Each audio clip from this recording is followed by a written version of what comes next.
Hey everyone, welcome to Wildlife Inspired. I'm your host, Scott Keys. Have you ever wondered how wildlife photographers turn a hobby into a profession? Well, today's video, I'm going to answer the question, how do wildlife photographers actually make money? And how do I make money? Right after this.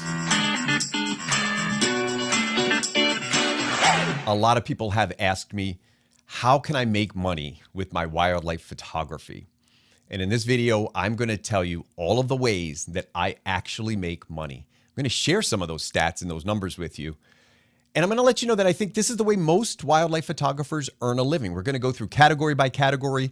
I'm going to tell you my experiences. And again, my experiences could be vastly different than others, but I will give you an idea of the areas that have been profitable for me and the areas that have absolutely not been. I think you're going to find it pretty interesting. So I've listed those areas and I'm going to put them over on the side. I bucket them into categories. The categories are going to be like prints, galleries, ways to sell your actual work. So prints, galleries, shows, contests, and publishing. Those are all physically your work being sold in some way, monetizing it. The other part of this is going to be how to teach, how to show. So workshops, YouTube, teaching tutorials, presentations, things like that. And then the last part is a little bit more of a social media component, and that's affiliations and influencers. So those are all the topics that I have. I got one surprise for you, by the way, one surprise category of how I made some money. I'll list that to you as a bonus at the end. So let's start with actual selling of prints. When it comes to earning a living and taking that hobby into a profession, the first thing that people think of is I'm going to sell my work. And I will tell you, without any hesitation, this is probably the least profitable venture that I have. I'll share some personal experiences about this, but I want to introduce this concept. And I think it's a little bit special for wildlife photography. The concept is, why am I going to buy somebody else's work when I do the same thing and I want to put my own work on my walls? It's really, really powerful. Because of the work that we do, most of our audience is actually doing the same work. So for example, when I look at my social media accounts or I look on YouTube, the people following me, the people that have an interest in my work are also doing the same thing. And when it comes to investing their money, are they going to pay for somebody else's work, or are they going to put that limited wall space they have? Are they going to put it to use with their own images? And almost invariably, the answer is they will put their own images on their wall. Now, that is not to say that there aren't big name photographers making a boatload of money selling prints. I have reached out to people and they say, yes, I'm selling a lot of prints, and you can do it. I have a couple words of advice on this for you if this is the route you decide to go. Because what I find much more frequent is I reach out to a really talented photographer and say, hey, do you sell any of your prints? And some of the best photographers that I know don't. Occasionally somebody from social media will reach out and say, hey, can you sell me a print, or what's your cost? I will on occasion have that happen. I looked at over the last several years, I may have sold 10 to 20 prints a year. The average value of my print might be a little high for some people. It's around $100. It's a signed print, fine art. So I try to make it a value for the person shopping. I don't want to lower my price and devalue my work, but at the same time, I know that as you increase price, people shop less. I know people that sell prints for $20 to $30. They may sell 10, 20, 30, 50 a year, and that's all good for them. But sometimes it's a little bit more work. So selling prints, yes, you can make money, but I want to just put a word of caution out there. There's a reason people don't buy a lot of prints. As somebody with a pretty successful social media presence, I've got about 50,000 followers on Instagram, another 16,000 on YouTube. So I get my name out there. I have very, very few requests. If you've got a smaller account or you don't have a large presence, how are people going to find your work? To that point, when it comes to prints, it's a little bit different because you're probably selling online. And so it's very hard for people to connect with you. I did a show with Lisa Langell. We talked about art. It's a wonderful show. It's about an hour long, but it's a live interview. One of the things she said that is, as people purchase prints, they are more likely to do so when you're there. So in-person selling is always way more profitable for prints. And the reason is because people are actually buying your personality, and it's not always easy to purchase that online. So you don't always see that. You might see the physical result of the image, but you don't get to see the person that's selling it. So something to keep in mind. There's another component of this that I'll throw in with prints, and that's galleries. So when you're at a gallery, if you're really established, somebody might ask you to come in and host. Now, the danger of this, and I've known people to do this, is they spend thousands of dollars up front. Every framed print, 11 by 14 print, for me to frame, that total process is about $100. Okay, so the frame, the matting, the print, signed, okay, 11 by 14. I'm going to give you a cost of about $100 to get it framed and done. How many of those do I have to represent at a gallery? 10, 20, 30 at $100 each. You get what I'm going. I mean, this is a several $1,000 investment.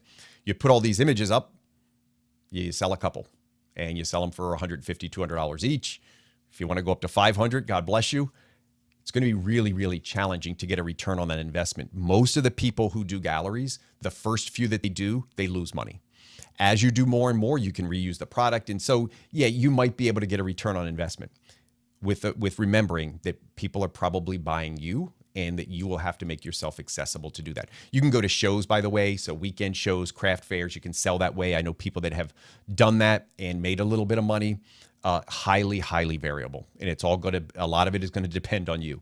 I will give you two scenarios. Super talented photographer, one of the best. Zero ability to market and promote themselves. Category one. Category two, mediocre photographer, tremendous ability to market and promote themselves. Who do you think is going to sell more prints? I mean, to me, it is not even close. The marketing and promotion of your work, unfortunately, is probably more important than the work itself. That's just the reality. I'm not saying it's right or wrong. That's the reality. So we've got prints. We've got shows, contests, and galleries. A subtopic of this is shows. So when you enter like a contest, is there money to be made? A true story. I won $2,000 worth of merchandise at a show. It was very, very tough. I entered 3 years. It was an entry fee. I could probably enter that 10 years in a row and never win again. So it is very unlikely when there's a field of 50 to 100 images that you are going to be the grand prize winner. I was very lucky. I will tell you this. If you're in a general photography contest, so everybody's invited, architectural, studio work, everybody's there. The judges are highly influential. So you got 3 judges. Nobody cares about wildlife. You got no shot. One year there was an architectural photographer, I think a street photographer, and the wildlife stuff didn't even get looked at. The next year there was a wildlife photographer on the board. My image got chosen number 1, grand prize winner. Again, nice purse, liked the money, everything was good about it. I do not expect to earn a living ever out of entering contests or submitting to galleries where there's some kind of prize involved. So I just don't assume to do that. The last way to earn from your actual work might involve a little bit different work. So you can publish. You can sell through, they call it stock imagery. So you just upload everything. I have very mixed feelings about this one, by the way. You're selling it for nickels and dimes. You can get a couple $100s a year, and you're uploading all of your images basically for free. So the downside of this, the overall negative to this, is it puts people out of business. So if I'm a photographer and a client wants an image, they no longer need the photographer. They'll go to the stock site and they'll just get it instantly. They'll put in a couple key searches, and this doesn't even get into AI. This is before the realm of AI. So stock images you can make some money on. It's not a lot of money. You have to upload a lot of images. And then actual publishing for magazines. What does a magazine pay? I've had a couple things submitted that paid, and not a lot. I don't do a ton of this, but half page, I think, was like maybe $100. Full page, maybe $150, $200 at the time. So a little bit of money. They have to choose your image. They have to want your image. Maybe you have a niche. Maybe you have a story to tell. So conservation photography, much different. If you're involved in conservation photography, please see Jamie Heibach. She runs a great service. I'll put the link in the information down below. This is out of my ballpark, but she's an expert on it. She teaches it. She's been published, and she does a lot of conservation work. So check her out.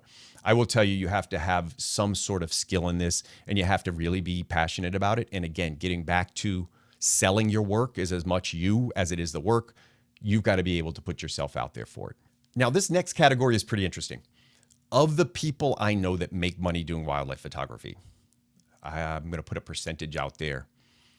75 to 80% of all of their revenue comes from showing others how to do it. Whether it's teaching or workshops, and I would say the vast majority of this is workshops, that's how people in wildlife photography have found out this is how we make money. We're going to charge other people to show them things that they can't find for themselves. We're going to take them on trips. We're going to show them species they can't see, and we're going to make it easy on them because we are the experts. I did a video on workshops, so I'm not going to spend a whole lot of time on this one. I did it from both the client standpoint and from the host standpoint, from the business side.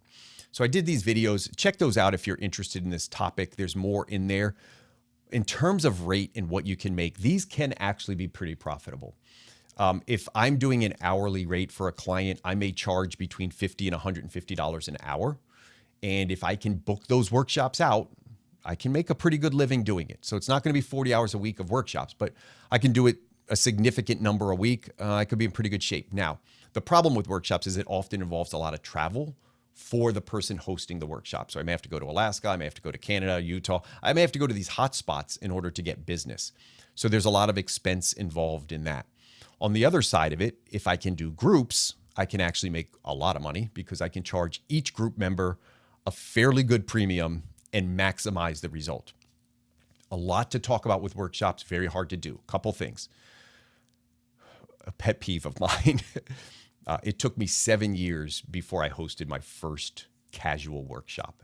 Again, whole nother part about this. Do not recommend this for beginners. There's a lot to the business part of this that people don't consider when it comes to insurance liability. I'll talk about that in my other videos, but for this one, I just want to put a couple things out there. Be careful if this is your avenue for making money. And do you have the expertise and experience to do it? I know people that have been doing photography for 2 years, and I see ads for them hosting workshops, and I'm like, 2 years? Like how? At 2 years? Boy, if I showed you some of the work I did at 2 years, whew, I looked at some old images the other day and I was like, oh my gosh, 2 years? That was terrible.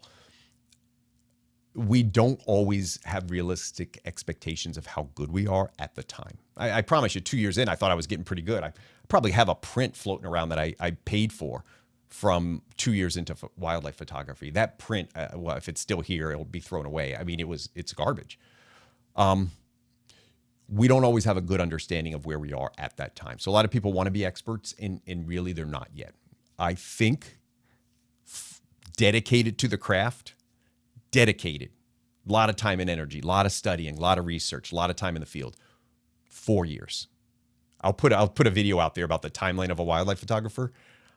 4 years, 4 full seasons before you start consistently taking good images and know what you're doing. I don't know if that's true. Down in the comments, do you disagree? Is that an accurate timeline to be an expert in something if you're committing it a lot of time and energy? I'm not talking about the casual once in a while, 4 years. That might take you 10 or 20 years to become an expert. But if you're committed to something, probably about 4 years to become pretty good at it. You challenge me down in the comments. Now, the next part of this that is somewhat related to workshops or teaching is physically teaching others through tutorials. So not the workshop side of it, not taking people out in the field. Now we're talking about maybe online presentations. So I give camera club presentations. I'll do a Zoom meeting. Sometimes I'll go out to the camera club and present. Honest average cost about $100, maybe a little bit more if there's travel involved. So you'll find camera clubs will pay between $50 and $200, but I would tell you about $100 is about the budget from what most will pay for a presenter. Now, if you're a Nikon ambassador, a Canon beacon of light, whatever they call it, master of light, if you're one of those, yeah, you charge a premium and you probably get a lot more money. But I'm just talking about somebody that's very skilled at what they do, is a good presenter, speaking to local camera clubs. That's a pretty good estimate. There are other avenues to present and teach. So you can create online content through tutorials. So again, for me, it gets back to that 4 or 5 year rule. Are you really ready to do this? Do you have enough expertise to be considered a professional in your field? And then what's the time and energy and the return on that investment? Always gets back to marketing and promotion. You're going to be more successful the better you are at marketing promotion. The product absolutely matters, but you can have a great product that goes nowhere if you can't sell it. The last part of this is not just the coursework, but maybe a subscription-based service. Now, there's a lot of subscription-based activity out there. We've probably all gotten ads for the sign up for this subscription on how to cook, or sign up for this subscription on how to do everything. Well, you can absolutely do it with wildlife photography. Not a huge niche for this. It's a lot of work. I do this. So this is actually one that I try to actively make a passive income. So a little bit of money off of this one, more so than prints, to be honest. But here's the caveat. It's a huge investment of time. I'm going to talk about YouTube in a minute, and both of these things are the same. It is a grind. If you start a subscription service and you're putting out content and it's good content, it's going to take maybe a few hours a month, 5, 6, 7 hours a month. How much are you getting back for that? So if your time is worth $20 an hour, are you getting back at least 100 in subscriptions? If you're not, it's going to take a while, and you got to keep putting out that content. So when I first started my subscription service, and it's down there below, it's Patreon, Wildlife Inspired. I believe in this wholeheartedly. I put a lot of time and energy into it. I'm very, very proud of it as a community. But it was very slow, steady growth. I mean, slow. First couple months, I'm making a handful of dollars. Next month, maybe $20, $30. Eventually it's 50, and then it's 100, and then it's a little bit more. So you can grind it out. One of the things I find, and I don't know if this, I'm not trying to become generational. Sometimes I feel like the boomer of the room, but I don't want to tell you people don't know how to grind it out and work hard anymore. But a lot of people want this instant gratification. Well, let me open up a print shop and the prints will come running in, and it doesn't happen. Okay, now let me try workshops and nobody signs up. Now I'm going to try teaching, and I'll open up a subscription of a couple subscribers. It takes a lot of time. It took me a couple years to get my Patreon on the ground and making it worth the time to do. First couple years, it was a loss of time. YouTube is the same way. I'm going to talk about YouTube next. But I just wanted to tell you, there are ways to do it both as online content that you sell and some kind of tutorials or a subscription service. So there are ways to use your teaching expertise. And then you've got those live presentations or those Zoom presentations out there. YouTube. This is an interesting one. I will actually, this one I committed. I actually want to show you YouTube income. So what I'm going to do, I'm going to flip this screen. Oh, you're going to be surprised. Okay, I used to put out a video a month, then it went to 2 videos a month. Then it's kind of up to a video a week. It wasn't until I made a video a week that I started to make any money. And I'm making residuals from videos from years ago. The first year that I did YouTube, the return on investment was less than minimum wage. There is absolutely no question about it. I will show you. I'm going to pull up videos here. Let me see. I'll move this over so you can see it a little bit better. All right, so these are my videos. This is a listing of all of the current videos that I have. So the time I'm recording this, it might be a little different than when you actually see this. I want to pull up some average videos. So my average video is, let's say, 3,000 to 6,000 views. I have a couple that are much more and a couple that are much less. I will tell you, I'm very proud. My like percentage is like 99%. A little proud of that. All right, let's find a video that's got about 4,000 views. So did wildlife try to kill me? This was a very quick content. It was a off the head speech. It was a little personal. Took me about an hour to make this video. The fastest video, one of the fastest videos I have ever made, about an hour. I didn't put graphics in it. I just spoke for an hour, or not for an hour, but it took me an hour to finish the process. $21, okay? $21 an hour, not awful. The fastest video I ever made. Let's go back to my content. And let's find another one. And I'll tell you how much time this one took. This is photo beta technology and AI. This one made a whopping $17. This took me probably about 3 hours. That's a fast video for me is about 3 hours. I want to find, this is a QD sling and strap. This one took a while. Had to get all the materials, had to buy it, had to set up my office, had to demonstrate it all, had to put the clips together, had to do little graphics. Call this one 6 hours. $5 an hour, $31. So if you put out hundreds of videos, yeah, eventually the $20 and $30 start to add up. But remember, that's the life of the video. That video has been out for a couple months and it made $30 in like 4 months, 5 months. So there's just, it's not a great way. If we're being honest, it's not a great way to make money. Now, that said, I know of a few people who launched YouTube channels and have been immensely successful. Typically, my style, by the way, is talking head. I try to be like just speaking to the camera. So I just try to talk about what's there. I script very little. I do a lot of research, but I talk off the top of my head, and I don't do tons of promotion. So I don't do tons of graphics and fanciness. I would call this a standard YouTube channel. I put about the standard amount of graphics and editing into this. There are people who make very high quality videos. They put music in the background. They tell stories. Very, very nice. I enjoy watching some of them. If you get to those videos getting 10 to 100,000 watches, you are starting to make money. You're probably getting the time back that you put into it. If you're making less than 10,000 views per video, you may not be getting the time you put back into it. That is the cold reality. At 200 to a million views per video, you are making money. So there are absolutely people out there making a lot of money on YouTube. It is very hard in wildlife photography to get that number of views. The most successful YouTube channel I think I've ever seen is Simon de Tremont.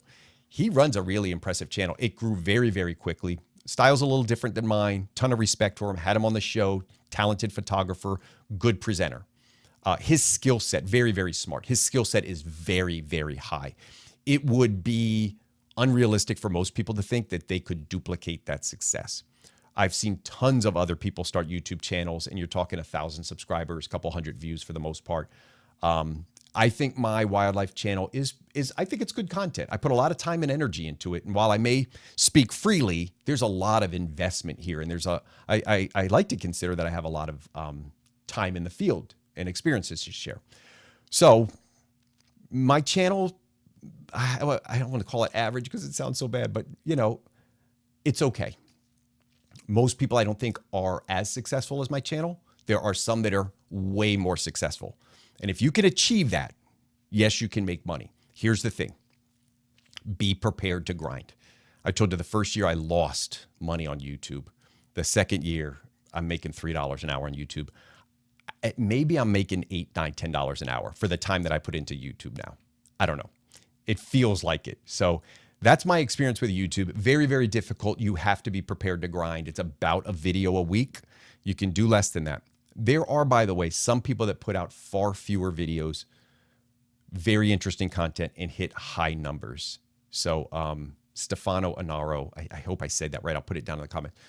Does not put out the same content of videos, but the quality is very, very high. He's had some very, very successful ones, and his subscribers and watches have grown. There are a couple YouTube channels out there, by the way. I don't want to be selfish about this. There's a couple that I actually do follow. I mentioned Simon de Tremont. Steve Perry has a great channel. I watch one of the very few that I actually listen to because he's very good with technical information. There are also a couple of photographers, like Nikon photographers. I also follow them for information, and some Photoshop people. I'm not going to put them out there. I'm just giving you my experience with YouTube.